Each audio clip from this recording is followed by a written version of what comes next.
All welcome back to my channel. இந்த வீடியோவில் நான் எப்படி ஹேர் மாஸ்க் ப்ரிப்பேர் பண்ண போகிறேன்னு சொல்லிட்டு டீட்டெயிலாக ஷேர் பண்ணுறேன். இதுக்கு ஃபஸ்ட்டு இன்க்ரீடியண்ட் வந்துட்டு அலோவேரா. எங்கள் வீட்டில் அலோவேரா ஃப்ரெஷ்ஷாக கிடைக்கும்னு சொல்லிட்டு நான் மாடிக்கு வந்துட்டு ஒரு 4 அலோவேரா ஃப்ரெஷ்ஷாக கட் பண்ணி எடுத்துக்கிறேன். இதில் பார்த்தீங்கன்னா உங்களுக்கு தெரியும், எல்லோ கலரில் தெரியுது இல்லையா? இதை வந்துட்டு நம்ம நல்லா வாஷ் பண்ணி எடுத்துக்கணும். இதை வாஷ் பண்ணிட்டு அந்த மேலே இருக்க அந்த க்ரீன் கலர் லேயரையும் நம்ம ரிமூவ் பண்ணிடணும். அதில் நடுவில் இருக்க அந்த பல்ப் மட்டும் தான் நம்மளுக்கு தேவை. ஸோ அதுக்காக இப்போ aloe vera, Pavul and coconut oil வந்துட்டு நான் எடுத்திருக்கேன். இது கூடவே வந்துட்டு ஒரு 2 விட்டமின் இ ஆயில் வந்துட்டு நம்ம சேர்த்துக்க போகிறோம். அவ்வளோதான், 3 இன்க்ரீடியண்ட் வச்சு நம்மளோட ஹேர் மாஸ்க் வந்துட்டு ப்ரிப்பேர் பண்ணிடலாம். நான் ஆல்ரெடி ஷார்ட்ஸ் அப்லோட் பண்ணியிருக்கேன், பார்க்காதவங்க போய் பாருங்கள். இந்த பல்ப்பை நான் தனியாக எடுத்துகிட்டு இதை நம்ம என்ன பண்ண போகிறோன்னா மிக்சியில் ட்ரான்ஸ்ஃபர் பண்ணி பிளெண்ட் பண்ண போகிறோம். இப்போ நான் பிளெண்ட் பண்ணி எடுத்துக்கிட்டேன். இது கூட வந்துட்டு வாட்டர் எதுவுமே நான் ஆட் பண்ணலை, வெறும் பல்ப் மட்டும் வச்சுட்டு நான் பிளெண்ட் பண்ணி எடுத்துக்கிறேன். இது கூட 2 விட்டமின் இ ஆயிலை வந்துட்டு நான் ஆட் பண்ணிக்க போகிறேன்.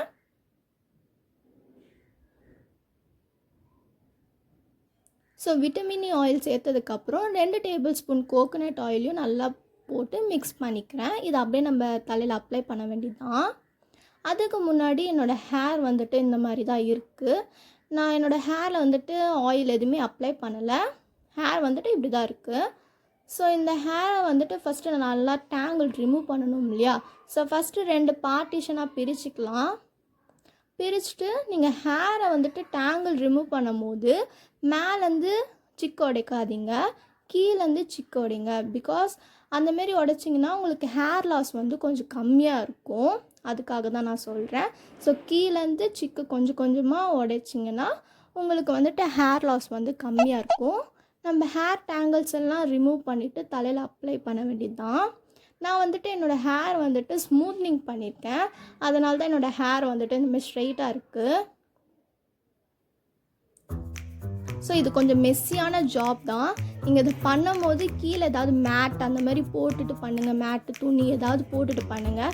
ஏன்னா நம்ம தலையில் அப்ளை பண்ணும்போது இது கீழெல்லாம் சிந்தும். அண்ட் தென் டிஷர்ட்டும் ஏதாவது நீங்கள் க்ளோத் போடும்போது ஒரு நார்மலான க்ளோத் போட்டுக்கோங்க, ஏன்னா நம்மளோட ட்ரெஸ்லேயும் ஆகும் கீழேயும் ஆகும், அதுக்காக சொல்கிறேன்.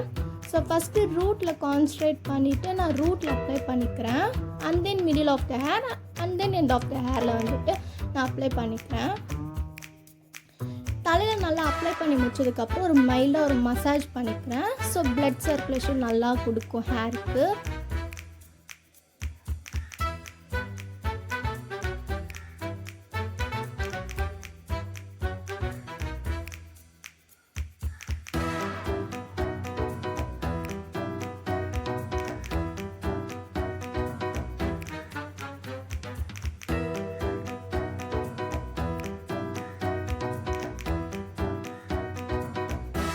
ஸோ எல்லா இடத்துலையும் அப்ளை பண்ணி முடிச்சுட்டு எல்லா இடத்துலையும் நல்லா ஒரு மசாஜ் கொடுங்க. ஸோ நல்லா மசாஜ் பண்ணிங்கன்னா உங்களோட பிளட் சர்க்குலேஷன், பிளட் ஃப்ளோ எல்லாமே கரெக்டாக இருக்கும். ஸோ அப்ளை பண்ணி முடிச்சுட்டு நான் ஒரு பன் போட்டுட்டேன். பன் போட்டு இது ஒரு 1 hour நம்ம ஹேரில் அப்படியே விட்டுட்டு ஒரு மைல்ட் ஷாம்பு வச்சுட்டு நீங்கள் ஹேர் வாஷ் பண்ணிங்கன்னா ஹேர் செம்ம ஸ்மூத் அண்ட் சில்கியாக மாறிடும். ஸோ ரிசல்ட் வந்துட்டு நான் காமிக்கிறேன் பாருங்கள். ஆஃப்டர் ஹேர் வாஷ் வந்துட்டு என்னோடய ஹேர் இப்படி தான் இருக்குது. பிடிச்சிருந்தா தேங்க்ஸ் ஃபார் வாட்சிங், சப்ஸ்கிரைப் பண்ணிக்கோங்க.